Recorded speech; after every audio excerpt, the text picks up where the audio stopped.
எல்லாருக்கும் வணக்கங்க. இன்றைக்கி கொஞ்சம் காயும் பழமும் அறுவடை பண்ண போகிறோம் மாடி தோட்டத்தில். ஃபஸ்ட்டு பார்த்திங்கன்னா இந்த பச்சை கத்திரிக்காய், பச்சை வரி கத்திரிக்காய்ங்க.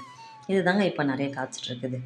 இதுவும் அந்த குட்டி குட்டி அந்த நாட்டு கத்திரிக்காய் தான் இப்போ நிறைய நம்ம தோட்டத்தில் வந்து காய்ச்சிட்ருக்குது. அப்புறம் காய்ச்சதை நம்ம என்ன பண்ணுறது, பறிச்சு தானே ஆகணும் எல்லாத்தையும். அதனால் இன்றைக்கி கொஞ்சம் இந்த கத்திரிக்காயில் நம்ம அறுவடை பண்ண போகிறோம். பாருங்கள், அடுத்தது இங்கே ஒரு செடியில் அது சொத்து கத்திரிக்காய் இல்லை, ஆனாலும் பார்த்திங்கன்னா அது ஒரு பக்கமாக அப்படி வளர்ச்சி இல்லாமல் மாதிரி ஆகிட்டுச்சு. பெருசாக விட்டால் அப்புறம் அது வேஸ்ட்டாக போயிடுமான்ட்டு அதையும் பறிச்சிடலாம். ரொம்ப பிஞ்சு தான், பட் வந்துட்டு அது ஏன் அப்படி இருக்குன்னு எனக்கு தெரியல. அடுத்தது இங்கே ஒரு பெரிய கத்திரிக்காய் பாருங்கள், சூப்பராக, அதையும் பறிச்சிக்கலாம் இல்லைங்களா.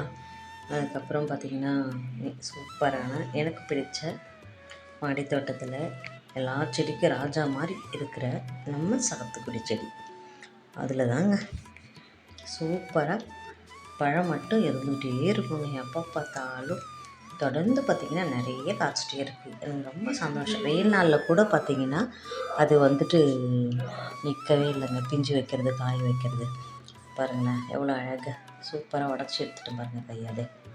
இது எவ்வளோ அழகாக இருக்குது. 2 கை பறிச்சுக்கலாம். ஆனால் எல்லாத்தையும் ஒன்று ஒன்றா வீடியோ எடுத்தால் நீங்கள் உங்களுக்கு ரொம்ப போர் அடிச்சிடும் இல்லைங்களா. அப்புறம் இங்கே ஒரு 2 3 இந்த நாட்டு பிஞ்சு கத்திரிக்காய் பாருங்கள், குட்டி குட்டியாக தான் இது காய்க்கும். அது ஏற்கனவே நிறைய நான் உங்களுக்கு அறுவடை பண்ணி காமிச்சிருக்கேன் இல்லைங்களா. ஆனாலும் வந்துட்டு இன்றைக்கி இருக்கிறதையும் பறிச்சுக்கலாம் இல்லைங்களா. அது கூட சேர்த்து சூப்பரான இந்த பிஞ்சு பிஞ்சியாக இருக்கிற நம்ம நாட்டு கத்திரிக்காய். அப்புறம் பார்த்திங்கன்னா ஒரு அழகான ட்ராகன் பழம், சூப்பரான நல்ல பழுப்பு இருக்குது. அதையும் சேர்த்து நம்ம அறுவடை பண்ணிக்கலாங்க. சூப்பராக இருக்குது இல்லைங்களா. அதுக்கப்புறம் இன்றைக்கி நான் அறுவடை பண்ணேன் கத்திரிக்காய், ட்ராகன் பழம், சாத்துக்குடி. இந்த பதிவு பற்றி லைக் பண்ணி ஷேர் பண்ண மறக்காமல் சப்ஸ்கிரைப் பண்ணுவோம்.